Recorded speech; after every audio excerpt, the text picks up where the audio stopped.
Hi Heatherettes, Dan and I are back to review Season 8 of RuPaul's Drag Race. We've been gone for a couple weeks, so we're going to give you the abridged version of our reviews of episodes 4 and 5.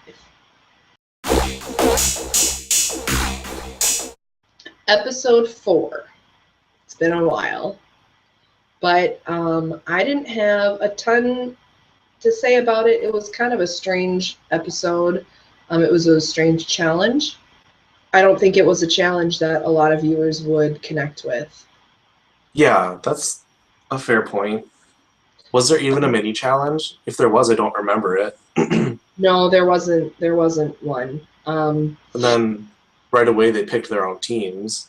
So it was New Age Queens, which, I mean, it meant that Lucian was back, so I wasn't upset about that. But they were divided into teams, but they got to choose their own team. So you had Team New York and Team Best Friend Race, and then Team Leftovers. Lots of conflict from each person in each team. Basically, the only team where there wasn't a whole lot of conflict was Team Talent or Team Best Friend Race. Mm-hmm. Even between some of the queens and Lucian, there was some conflict. Like, it was just a very disjointed episode. It felt like they were trying to do so much because they had to design their own costumes and rehearse, and then they had to perform, and then there was the runway, and a lot going on. So who was your most dusted of the challenge? Robbie. Same here. Played. She did a great job, and I didn't even recognize her, which was a good thing. She really showed us something different and really embraced the challenge. Most busted, I put Naysha just because it was really boring, but it's been a while, so I don't really remember what happened. I put down Naysha as well. And then when we get to the actual runway look, for my most dusted, I put Acid Betty. Same here. I would go so far as to say possibly the most dusted of any look, any season. I definitely put down Derek as my most busted. Really? It just didn't stand up compared to everyone else, I thought. I put Bob as my most busted. That was an option for mine, too. There was nothing neon about it except for the paint that he splattered on his head. Right. And the dress itself was like a pastel yellow, which made everything else just look really bad. So I was not impressed with her look. And then when it came down to it, the lip sync was Naysha versus Chi-Chi, which that's not even close. I mean, Chi-Chi was going to win no matter what. Overall, dust of the week for episode 4. I said Robbie. Yeah, Robbie Turner. She was good. And then busted, I'd say Naysha, because that was kind of how things went for her. Unpopular opinion, I'm gonna say Derek. All right. The runway paired with the performance just fell flat to me. Sorry about it.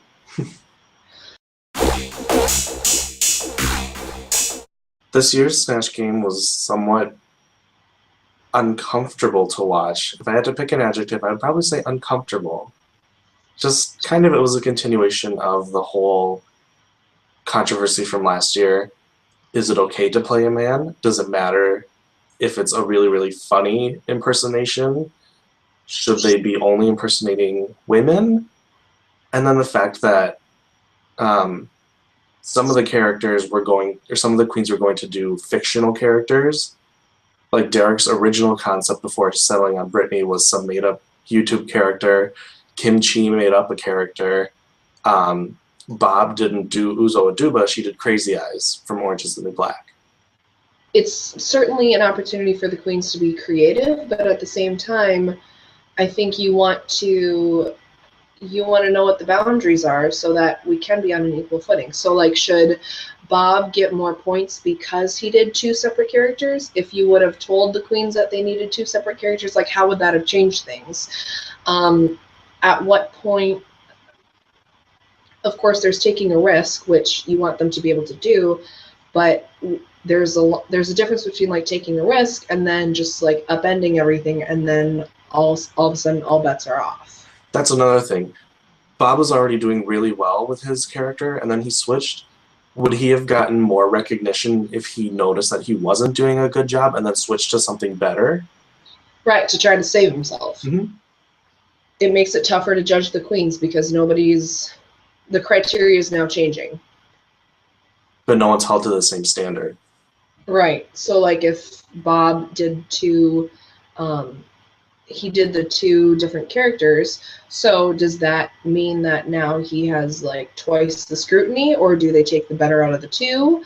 Like, it's tough to know then how that's going to change things. I expected way more from Derek because she settled on doing Brittany, which I kind of thought she should do anyway, and even RuPaul kind of told her, sometimes the thing to do is the most obvious choice. And again, if she does this for a living in Vegas, where impersonators are a dime a dozen, I didn't think it was very good. Especially because the point of Snatch Game is to be funny, and she didn't fall on her face and not be funny, but Tatiana's Brittany was way funnier. Right, and Tatiana didn't have the looks. That's another thing. How much should the look matter? Is it San Francisco?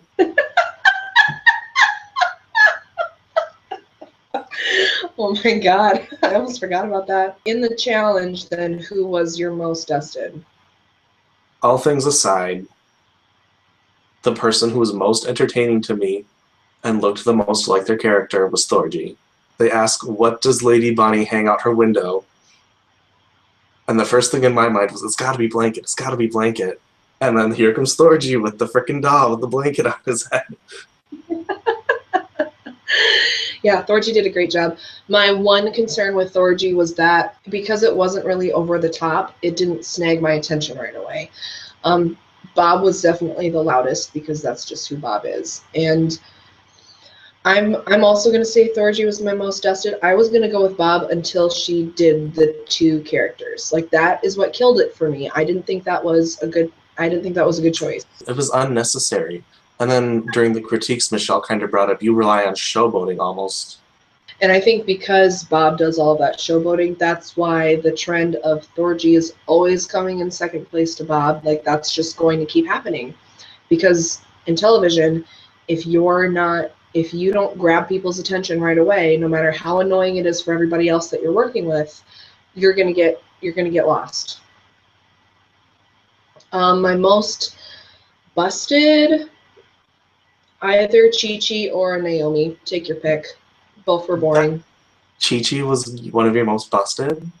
She was up there in my top 3. Really? I thought she was so funny, and she looked like Eartha Kitt. I didn't like it. I wasn't a fan. My most busted was Naomi. She wasn't funny. She didn't sound like New York, and she didn't look like New York. And New York would have been so easy, I think. Mm-hmm.